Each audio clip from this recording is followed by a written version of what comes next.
5월은요 어린이날도 있고 어버이날도 있고 뭐 많은 날들이 5월에는 들어있죠. 특별히 왜 5월에 어린이날이 들어있을까? 여러분 생각해 보셨습니까?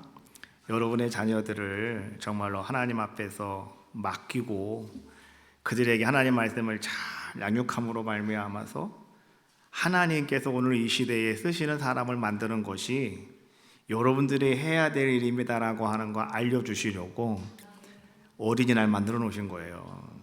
어린이날 막 다 친구 데리고 애들 데리고 저기 놀이동산 가는 게 아니라 어린아이들 자녀들을 말씀으로 잘 양육하시는 그런 자들의 모습이 되셔야 된다. 여러분 알고 계셔요? 다니엘, 기드온, 보아스 뭐 이런 모든 사람들은요 다 어떤 사람들이었냐고 하면 말씀으로 성장하고 말씀 속에서 자라난 사람들이에요. 하나님은 마지막 때에 누구를 쓰시느냐? 말씀 안에서 자라나고 말씀만 붙잡고 살아가는 그런 사람들을 통해서 하나님은 큰 일을 준비하시고 또 결정적인 어떤 일들을 하나님은 이루어 주신다라고 하는 것.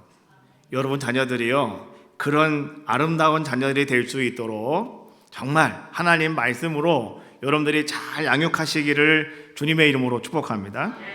우리 그런 말 하더라고요. 아유 애들이 커가지고 내 말을 안 들어요. 머리가 커가지고 말을 안 들어요. 막 이렇게 얘기하시는데 그래서 예수님께서 하신 말씀이 여러분 아시죠? 십자가 짊어지시고 갈보리 언덕 위에 올라가실 때 예수님의 뒤에는요 한 무리가 따랐는데 여인들의 무리였어요. 거기 예수님 어머니도 계시고 막달라 마리아 아니면 마리아 뭐 야고보 어머니 야리아 마리아 많은 사람들이 함께 따라 올라가고 있었는데 예수님께서 막 채찍 맞고 쓰러질 때마다 그들은 막 가슴이 메이는 거죠. 아유 어쩌면 좋아 우리 예수님, 아유 어쩌면 좋아 어쩌면 좋아 하면서 그들은 막 울었어요.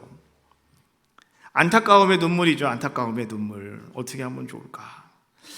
근데 예수님께서 한 걸음 한 걸음 올라가시다가 뒤를 돌아다보시면서 그들을 향해서 예수님이 하신 말씀, 얘들아 나를 위해서 울지 말고 너와 내 자녀들을 위해서 울어라. 주님 말씀하셨어요. 십자가의 그 언덕에서 주님이 하신 말씀의 의미를 여러분 잘 깨우쳐셔야 돼요. 내 뜻대로 안 된다고 포기하지 마시고 눈물로 기도하시라는 거예요. 눈물의 기도는 하늘 보좌를 흔든대요. 여러분 히스기야가 바로 그런 사람 아닙니까? 눈물로 기도했더니 하나님이 하시는 말씀, 내가 너의 눈물을 보았다. 그리고 내가 너의 기도를 들었다. 하나님 말씀하시잖아요. 여러분 자녀를 위해서 얼마만큼 여러분 눈물을 흘리며 기도했습니까? 아직도 나는 내 자녀들을 위해서 한 번 눈물을 흘려본 적이 없다. 뭐 잘 자라났으면 잘 신앙생활 잘하고 있으면 별 문제가 없는데 근데 그렇지 못하다고 한다면 여러분 각성하셔야 되는 거예요. 야 내가 눈물 하나도 흘리지 못해서 지금 우리 아이들이 이런 모습인가? 그럼 내가 할 수 있는 것은 뭘까? 그래 예수님 말씀하신 것처럼 울자. 누구를 위해서? 자녀들을 위해서 울자. 할렐루야. 많이 우십시오. 5월에는요 푸르구나 좋다 이게 아니라 5월은 많이 울어야 되는 거예요. 자녀들을 위해서 기도 많이 하시길 바라겠어요. 여러분 자녀들이 말씀 안에 서서 다니엘처럼 나는 오직 하나님만 붙잡겠습니다 이런 사람 되셔야 되는 거예요. 요즘에는 사람들이 다 자녀들이 세상 풍조를 따라가요. 그렇죠? 세상 풍조를 따라간다고요. 성경은 말씀하셨잖아요. 세상 풍조를 따라가지 말라고요. 하나님 말씀 따라가라고요. 그렇잖아요. 여러분 자녀들이 나중에 커서 결혼을 하거나 아이들을 낳거나 큰 사업에 성공했다라고 한다면 정말 세상 풍조를 따라가게 하는 것이 아니라 하나님 말씀 따라가게 하시라고요. 그래야 하나님이 그들에게 복을 주시는 거예요. 정말 5월 정말 어린이날을 여러분 맞이하면서 특별히 어린이 주일을 맞이하면서 오늘 여러분에게 그런 아름다운 은혜가 함께 하시기를 주님의 이름으로 축복합니다. 이스라엘 사람들은요 만나면 이렇게 인사를 합니다. 샬롬 이렇게 인사를 해요. 그럼 옆 사람 한번 해보실까요? 준비 시작. 예, 샬롬. 샬롬 이렇게 인사를 합니다. 이거는 뭐냐고 하면 평안하십니까? 평안하세요? 이런 인사예요. 평안이라고 하는 뜻이란 말이죠. 왜 이스라엘 백성들은 만나면 샬롬이라고 인사를 할까? 뭐 성경에 기록되어 있으니까, 하나님께서 평화롭게 살아라고 했으니까, 오늘 그들이 하나님 백성들이기 때문에 오늘 그들이 샬롬 샬롬 샬롬이라고 하는 인사를 하고 있을까요? 뭐 그럴 수도 있겠지만은요, 한 가지 이유가 더 있습니다. 무엇이냐고 하면 이스라엘 백성들은 디아스포라, 유대인들은 디아스포라, 늘 흩어져 사는 사람들의 모습이었단 말이에요. 그들에게는요 정말 오랜 시간 동안 평화를 잃어버린 사람들의 모습이었어요. 그래서 오늘 그들은 평화라고 하는 것이, 평안이라고 하는 것이 얼마나 소중한 것인가라고 하는 것을 그들은 분명히 알고 있는 자들의 모습이었다라고 하는 거죠. 그래서 그들은 늘 가슴속에 이 평안이라고 하는 것을 그들은 사모하며 살아온 자들의 모습이었기 때문에 그들은 누구를 만나면 샬롬 인사하는 거예요. 샬롬, 샬롬, 샬롬. 그들은 인사하는 자들의 모습이 되더라라고 하는 거예요. 여러분, 우리 온 인류가 공통적으로 가지고 있는 소원 중에 하나가 뭘까요? 바로 그것이 샬롬입니다. 평안이에요. 온 나라가 전쟁 나지 않고, 온 나라가 고통당하지 않고, 온 나라 사람들이, 이 온 세계 사람들이 서로 행복하게 평안함 속에 살아가는 이 평화, 이것이 모든 사람들이 원하는 모습 아니냐라고 하는 것이죠. 오늘 여러분들이 아무리 아름답고 여러분들이 안전한 저택에 산다 하더라도 여러분 한번 생각해 보세요. 그곳에, 그 집 안에 평화가 없다면 그 집은 어떤 집이 됩니까? 날마다 불안과 공포가 가득 차여 있는 그런 집이 될 수밖에 없는 거 아니겠습니까?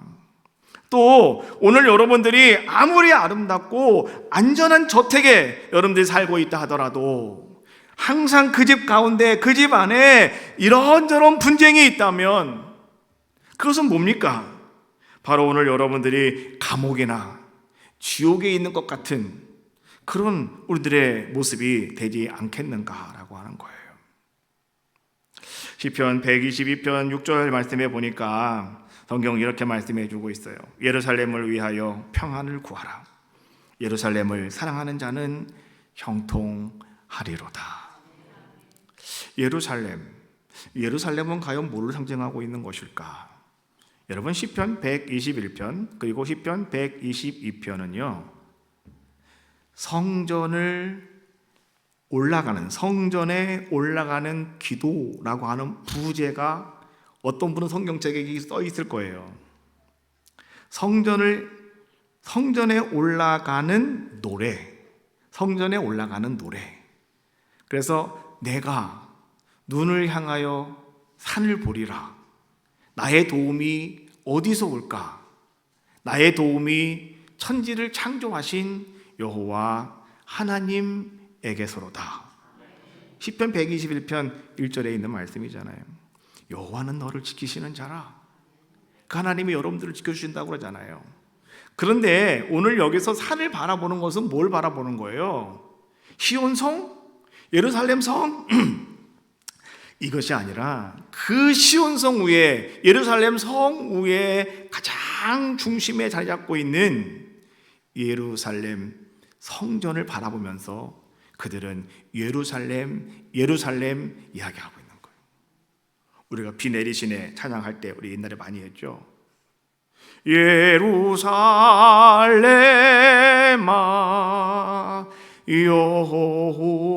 여호와를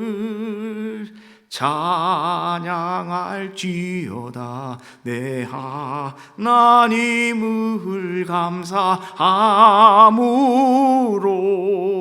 그 앞에 나가며. 그만합시다. 왜냐고 하면 하다가 딱 끊어줘야 여러분들이 궁금해서 집에 가서 한번 불러보는 거예요. 자, 여기서 마찬가지잖아요. 그래서 우리가 그 찬양할 때 바꿔서 불렀죠. 에덴 교회요 불렀잖아요. 예루살렘은 뭘 상징하는 것이냐? 바로 교회를 상징한다라고 하는 것을 성경은 지금 우리에게 말씀해 주고 있는 거예요. 그래서 여러분 보십시다. 바로 이 교회 안에 여러분 평안이 있으면 그 성도들은 다 어떤 자들의 모습입니까? 항상 얼굴에 기쁨이 가득 차인 자들의 모습이고요. 그들이 뭔가 대화를 할 때마다 그들은요, 첫 번째 감사, 두 번째 축복합니다. 세 번째는요, 소망을 이야기하는 그런 자들의 모습이 되어진다라고 하는 거예요. 교회는 평안함이 있기를 여러분들이 기도하셔야 되는 거예요. 여러분, 예루살렘 교회가 말이죠, 처음에 막 부흥하는 그런 교회가 되었거든요. 성경은 이렇게 이야기하더라고요. 사도행전 9장 31절 말씀해 보니까 그리하여 온 유대와 사마리아와 갈릴리와 사마리아 교회가 평안하여 든든히 서가고 주를 경외함과 성령의 위로로 진행하여 수가 더 많아지더라.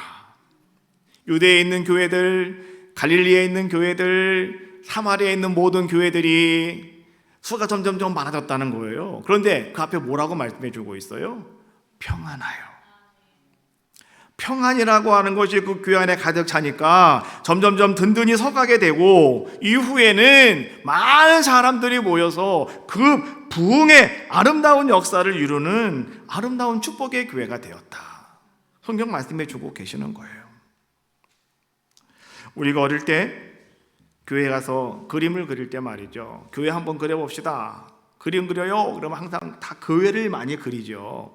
뭐 그림을 잘 그리시는 분은 뭐 딴 것도 그리겠지만, 우리 같이 그림을 못 그리는 사람은 그냥 교회 그림이다 그러면은 네모나게 하나 그리고, 그렇죠? 위에다가 뾰족지붕 하나 그리고, 그리고 구에다가 십자가 하나 딱 그리면 좀 허술하다. 그럼 옆에다가 창문 3개 그리고, 그럼 이게 교회입니다. 그렇죠? 이게 무슨 교회입니까? 우리 교회라고 이렇게 이야기하잖아요. 뭐 교회는 다 그렇게 그려요. 그래서 누가 보더라도 이거 교회구나, 사람들은 다 알게 만들어지죠. 자, 그런데 문제는 뭐냐고 하면, 자, 요즘에 지어지는 교회들을 가만히 바라보고 있으면 이것이 교회인지 아닌지 헷갈릴 때가 너무나 많다라고 하는 거예요. 교회는 누가 보더라도 교회 같아 보여야 한다. 누가 보더라도, 지나가는 스님이 바라봐도 교회네 이렇게 알아야 되는 것이고, 지나가는 아이들이 바라봐도 교회구나 이렇게 알아차릴 수 있는 그것이 바로 교회가 되어져야 한다라고 하는 거죠. 교회는 어떤 곳이냐? 교회는 당연히 하나님께 예배 드리기 위하여 모이는 곳이 바로 교회다라고 하는 사실도 우리는 분명히 아셔야 된다라고 하는 거예요. 오늘날 뭔가 배우고 싶은 것이 있어서 배우고, 그 다음에 뭔가 즐기고 싶은 것이 있어서 즐기는 문화센터와 같은 곳이 교회가 되어서는 안 된다라고 하는 거죠. 뭐 교회가 뭐 카페도 만들고 멋있게 이런저런 거 다 만들어 놓고, 레포츠 시설도 만들어 놔서 교회 와서 뭐 운동도 하고, 뭐 교회 와서 뭐 맛있게 멋있게 말이죠, 차도 마시고, 이거 상당히 뭐 좋습니다. 그렇죠? 좋은 거예요. 그러나 분명한 것은 뭐냐고 하면, 꼭 교회가 그러한 것들을 해야 하는 것만은 아니다. 필수는 아니라는 거죠. 꼭 교회가 이거 해야 돼, 이거 없으면 교회가 아니야, 이거 아니라는 거죠. 하면은 좋지만 꼭 해야 되는 것은 아니다. 그럼 교회는 뭐냐? 교회는요, 하나님께 예배 드리기 위해서 오는 곳이 바로 교회다. 그러므로 우리가 분명히 알아야 될 거 한 가지가 있습니다. 그것은 뭔지 아십니까? 오늘 예배를 잘 드리는 교회가 진짜 교회다. 할렐루야. 오늘 여러분들은요, 정말 평안을 누리심으로 진짜 교회를 만들어가는 우리 에덴교 성도님들이 다 되시기를 주님의 이름으로 축복합니다. 요한복음 20장 19절 말씀해 보니까, 이날 곧 안식 후 첫날 저녁 때에 예수께서 오사 가까이 가운데 서서 이르시되 너희에게 평강이 있을지어다. 지난주에 부활하신 예수님께서 이제 이날이 언제입니까? 부활하신 날, 안식 후 첫날 저녁이 되어서 주님께서 제자들이 있는 곳에 오셨다는 거예요. 그리고 주님께서는 그들에게 일어나라, 너 여기서 뭐하고 있니? 나가서 선교해야지, 나가서 전도해야지. 주님께서는 그들에게 그렇게 말씀하신 것이 아니고 성경에 보니까 주님은 뭐라고 말씀하셨어요? 평강이 있을지어다. 주님께서는 첫 번째 와서 물어보신 것이 평안하냐? 라고 하는 것을 제자들에게 물으셨다라고 하는 것을 성경은 우리에게 이야기해 주고 있는 거예요. 그럼 부활하신 주님께서 왜 첫 번째로 나가서 복음 전하라 말씀하지 않고, 나가서 일하라고 말씀하지 않고, 왜 주님께서는 평안하냐고 묻고 계실까요? 이유는요, 주님이 십자가를 지시기 바로 전날 제자들과 함께 최후의 만찬하시고 또 허리에 수건 두르시고 발 닦아주시고, 그리고 나서 주님께서는 제자들과 함께 말씀을, 설교를 쫙 하셔요. 난 떠날 것이다, 이렇게 말씀하시면서 주님께서는 이제 그것을 갖다가 우리가 다락방 설교라고 이렇게 이야기하는데요, 그때 주님께서는 이렇게 말씀하셨어요. 오늘 본문에 있는 말씀이에요. 평안을 너희에게 끼치노니 곧 나의 평안을 너희에게 주노라. 내가 너희에게 주는 것은 세상에 주는 것 같지 아니하니라. 너희는 마음에 근심하지도 말고 두려워하지도 말아라. 예수님께서 다락방 설교에서 이제 내일이면 주님 돌아가셨는데요, 십자가 지셔야 되는데, 오늘 주님은 하루 전에 그 제자들을 모아놓고 그들에게 말씀하신 거예요. 내가 너에게 평강을 줄 거야, 평안을 줄 거야. 근데 이것은 세상이 주는 것 같지가 않아. 그러므로 너희는 이제부터 어떤 삶을 살아가는 거예요? 마음에 근심하지 마라. 그리고 너희들은 아무것도 두려워하지 말아라. 예수님 말씀하셨어요. 근데 예수님께서 이 평안이라고 하는 것을 말씀하실 때 그냥 생뚱맞게 말씀하신 것이 아니라, 예수님께서는 내가 너에게 보혜사 성령을 보내줄 건데 라고 성령에 대해서 말씀하시면서 오늘 주님이 이어서 말씀하신 게 27절에 있는 말씀이에요. 그럼 우리 26절에 있는 말씀도 한번 읽어봐야 되겠죠? 26절에 이렇게 말씀하고 계셔요. 보혜사 곧 아버지께서 내 이름으로 보내실 성령, 그가 너희에게 모든 것을 가르치고 내가 너희에게 말한 모든 것을 생각나게 하리라. 그리고 나서 평안을 너희에게 끼치노니 라고 말씀하시면서 평안을 내가 너희에게 준다라고 말씀해 주고 계시는 거예요.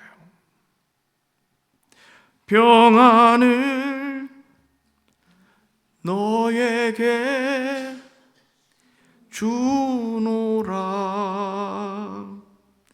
세상이 줄 수 없는, 세상이 알 수도 없는 평안,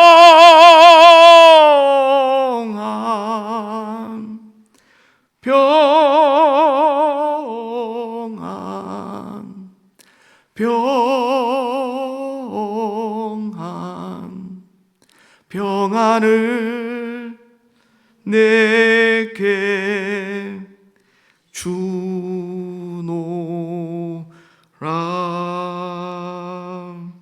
할렐루야. 오늘 예수님께서 평안을 우리에게 주신다 말씀하시는데, 이 평안이라고 하는 것은요, 특징이 있다는 거예요. 그것은 뭐냐고 하면 바로 이 성령님과 밀접한 관계가 있다는 거예요. 성령님과의 관계 속에서, 직접적인 연관 속에서 오늘 우리에게 이 평안이라고 하는 걸 찾아온다라고 하는 거예요. 성령님은 누구셨습니까?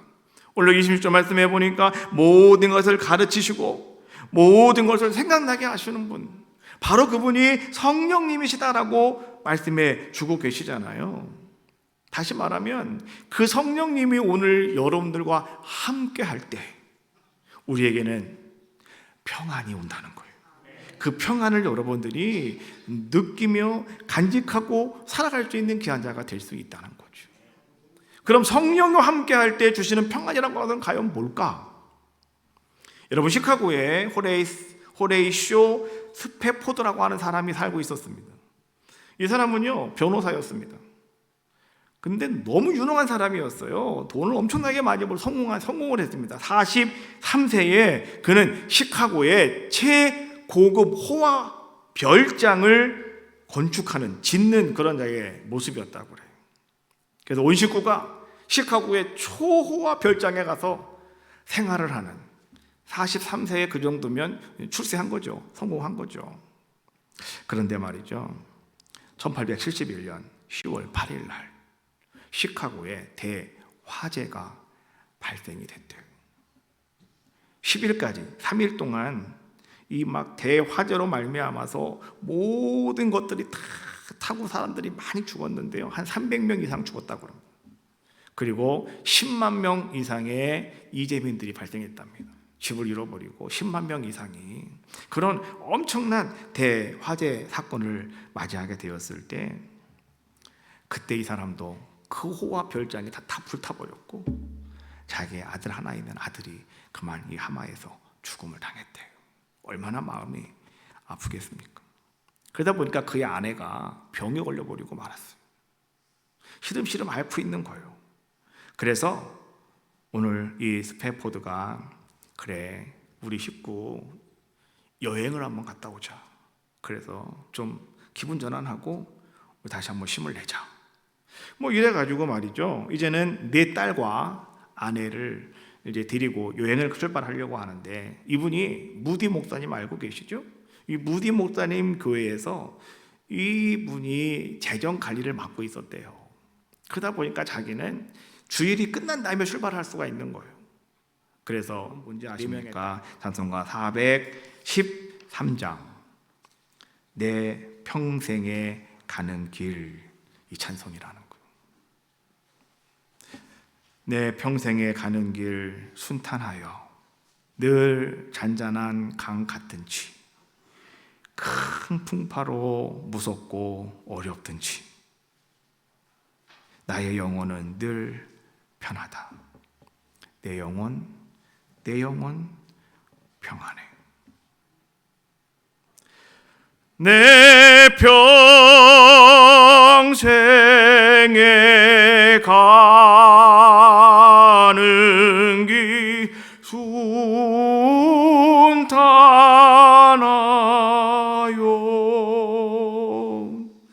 늘 잔잔한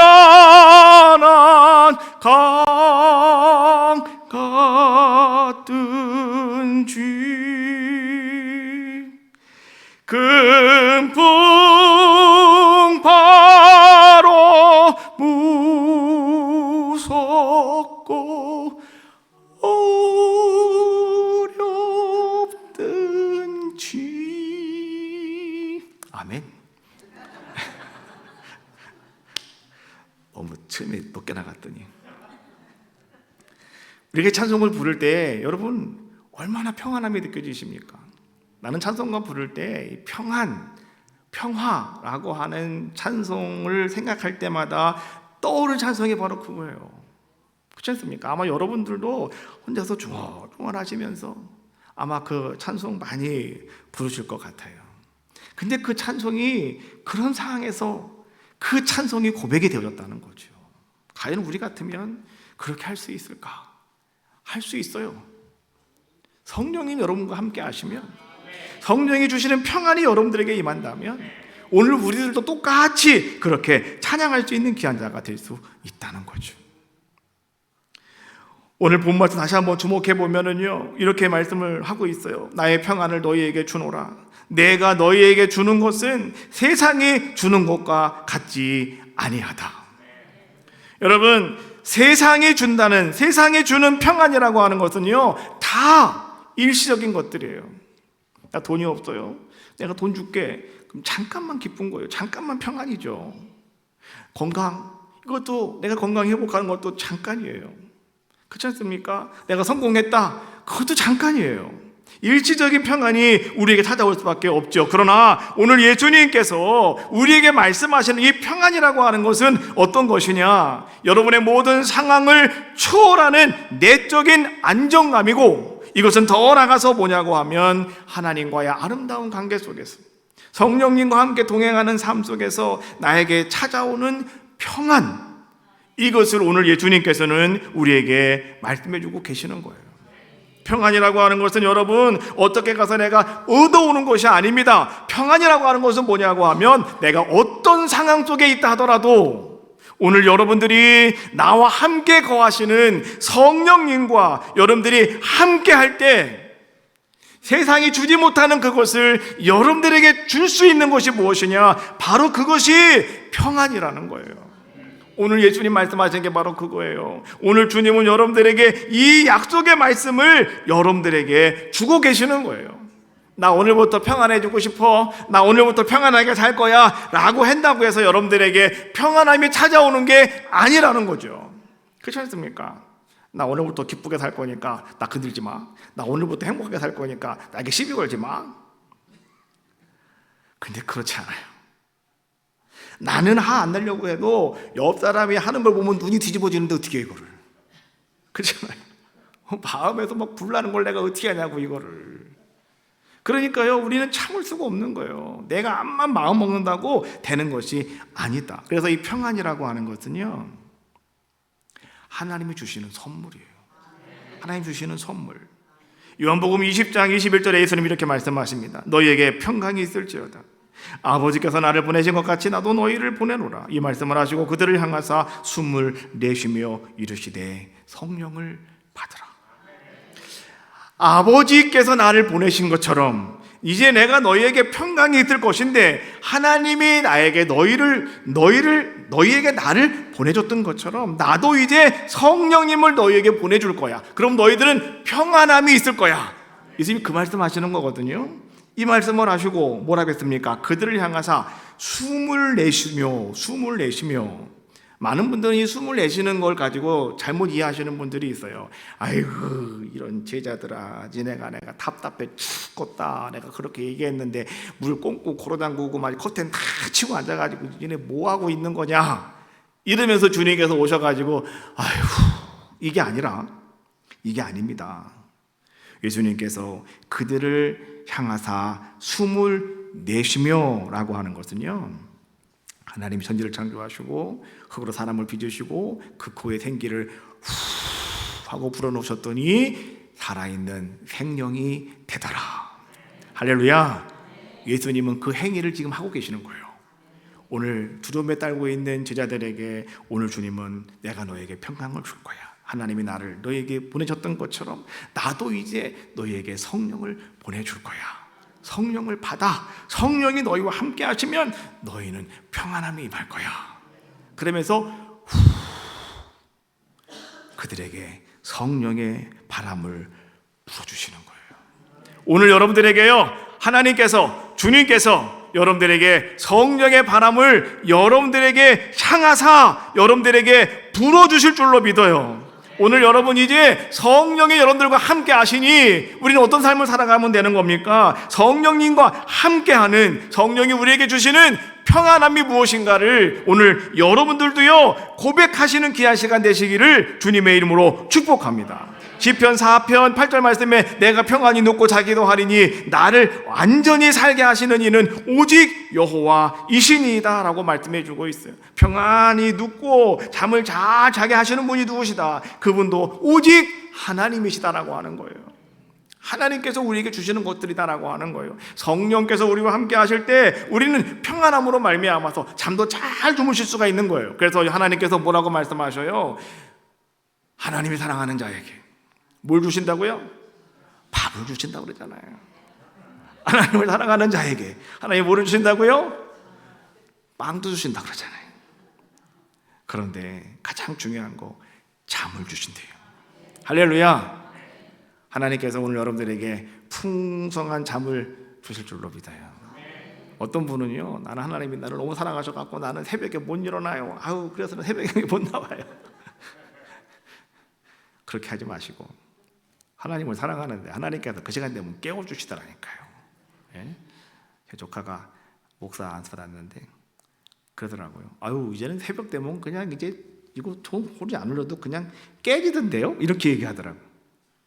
이제 목사한테 받았으니까 그냥 깨지는 거예요. 이제는 그냥 누가 와서 깨우지 않아도 그냥 깨지는 거예요. 저는 목사 안수 받고부터 지금까지 새벽 예배에 빠진 적이 별로 없어요. 제가 우리 교회 와서도 새벽 예배에 빠진 거 다섯 번 안에 들어갈걸요? 예? 15년 동안 5번 이상 빠져본 적이 안 왔어요. 제가 새벽 예배를. 언제 빠졌느냐? 정말 아파가지고 못 일어날 때. 그리고 정말 힘들 때는 옛날에는 저쪽 빌라에 살고 있을 때 막 전화 걸더라고 나한테 막. 내가 항상 그러잖아요. 안 나오면 그냥 입에 들이시라고. 왜요? 내가 안 나오면 내가 그냥 가끔 안 나오고 그냥 목사님이 새벽 예배 가끔 빼먹고 뭐 가끔 뭐 그냥 이렇게 그냥 그러면은 전화해야지. 그거는 그렇잖아요. 그러나 15년 동안 5번도 내가 안 빠졌는데 오늘 안 나왔다 그러면 뭔 일이 있는 거예요. 목사님이 오늘. 그러면 어떻게 하면 된다고요? 장로님이 나오셔서 다 같이 새벽 예배 시작하겠습니다. 아니면 권사님이 나오셔서 새벽 예배 시작합시다 하고 얼른 끝내버려요. 내가 나오더라도 그냥 기도하고 들어갈게. 그렇잖아요. 근데 또 믿음이 좋아서 끝까지 기다리고 앉아있어. 또 그냥 끝까지 나올 때까지 기다리고 앉아 계시더라고요. 그렇게 하지 마시고, 아셨죠? 어떻게 하나님이 사랑하는 자에게 잠을 주신대요.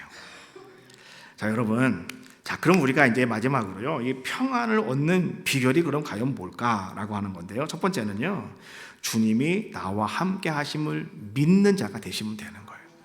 이사야 41장 10절의 말씀인데 이건 같이 한 목소리로 한번 같이 읽어보겠습니다. 시작.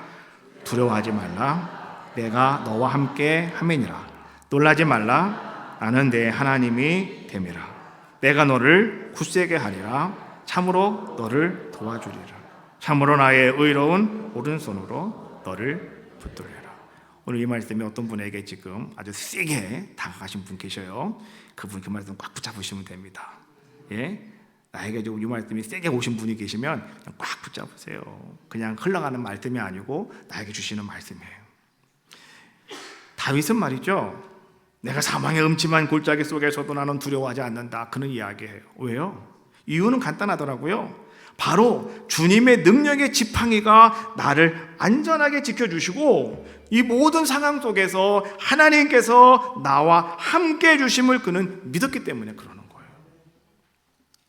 여러분, 시편 23편 알고 계시죠? 예? 시편 23편 같이 한번 읽어볼까요? 같이 한번 읽어보세요. 한번. 안 되시는 분은 보고 하시고, 하실 수 있는 분 눈 감고 한번 해보시죠. 준비 시작. 여호와는 나의 목자시니 내게 부족함이 없으리로다. 그가 나를 푸른 풀밭에 누이시며 쉴만한 물가로 인도하시는도다. 내 영혼을 수생시키시고 자기 이름을 위하여 의의 길로 인도하시는도다. 내가 사망의 음침한 골짜기로 다닐지라도 해를 두려워하지 않을 것은 주께서 나와 함께 하심이라. 주의 지팡이와 막대기가 나를 안위하시나이다. 주께서 내 원수의 목전에서 내게 상을 차려주시고 기름을 내 머리에 부으셨으니 내 잔이 넘치나이다. 내 평생에 선하심과 인자하심이 정녕 나를 따르리니 내가 여호와의 집에 영원히 살리로다. 할렐루야. 시편 23편 말씀을 우리가 같이 묵상하다 보면 정말 이 말씀은요 평화롭잖아요. 예? 근데 여러분 아셔야 돼요. 이 다윗이 이 말씀을 기록할 때가 언제였다고요? 인생 말년. 젊을 때 한 게 아니라 이제 다윗의 인생이 거의 다 끝나갈 때. 근데 그때 다윗의 삶이 여러분 어떤 삶이었냐고 하면 절대 샬롯의 상태가 아니었다. 그는요 정말 그 인생 말년에 가장 힘들고 어려운 때였어요. 아들 압살롬이 아버지를 죽이고 왕이 되겠다고 쿠데타를 일으켰어요. 그래서 말이죠, 오늘 다윗이 신발도 신지 못하고 눈물을 흘리면서 도망치는 자의 모습이었고요. 함께 있던 많은 사람들이 오늘 다윗에게 와서 그렇게 말했어요. 당신이 믿는 하나님이 살아계시면 어찌 이런 일이 일어날 수가 있겠느냐고 막 사람들이 막 불평하며 원망하는 그런 자의 모습이었다라고 하는 거죠. 그런 절망적인 상황 속에서 오늘 다윗이 기록한 말씀이 시편 23편에 있는 말씀이다. 다윗은 어떻게 이렇게 할 수가 있었다고요? 성령과 함께 하죠. 하나님과 함께 하시다 보니 하나님이 주시는 평안이 그에게 임했다는 거예요. 그래서 그는 이렇게 평화롭게, 우리가 이 말씀을 읽으면 누가 그런 생각을 할 수가 있겠어요? 다윗이 지금 그렇게 힘들게 도망가는 거를 누가 생각이나 할 수 있겠느냐라고 하는 거죠. 그래서 우리는요, 평안을 얻을 수 있는 방법은 뭐냐? 비결이 뭐냐? 첫 번째, 주님이 나와 함께 하심을 믿으십시오라고 하는 거예요. 두 번째는 믿음으로 기도하시면 돼요. 하나님이 내 시야에서 사라져버리는 순간, 여러분, 우리에게는 말이죠, 불안과 염려가 막 밀려오는 그런 모습을 여러분 아셔야 돼요. 그래서 여러분들은 항상 누가 계셔야 되느냐? 하나님이 항상 보이셔야 되는 거예요. 사라지시면 절대로 안 되는 거죠. 여러분, 기도라고 하는 것은 뭐냐고 하면 하나님과 오늘 여러분 사이를 연결시켜주는 생명줄과 같은 것이 바로 뭐냐? 그게 바로 기도라는 거죠. 그래서 빌립보서 4장 5절 7절에 6절 7절에 이렇게 말하죠. 아무것도 염려하지 말고 다만 모든 일에 기도와 간구로 너희 구할 것을 감사함으로 하나님께 아뢰라. 그리하면 모든 지각에 뛰어난 하나님의 평강이 그리스도 예수 안에서 너희 마음과 생각을 지키시리라. 할렐루야. 믿음으로 기도하시면 됩니다. 믿음으로 늘 깨어 감사하며 믿음으로 기도하십시오. 그러면 여러분 삶 속에 염려와 근심이 다 물러가고 주님이 주시는 세상이 줄 수 없는 그 평안을 여러분들에게 허락해 주실 줄로 믿습니다.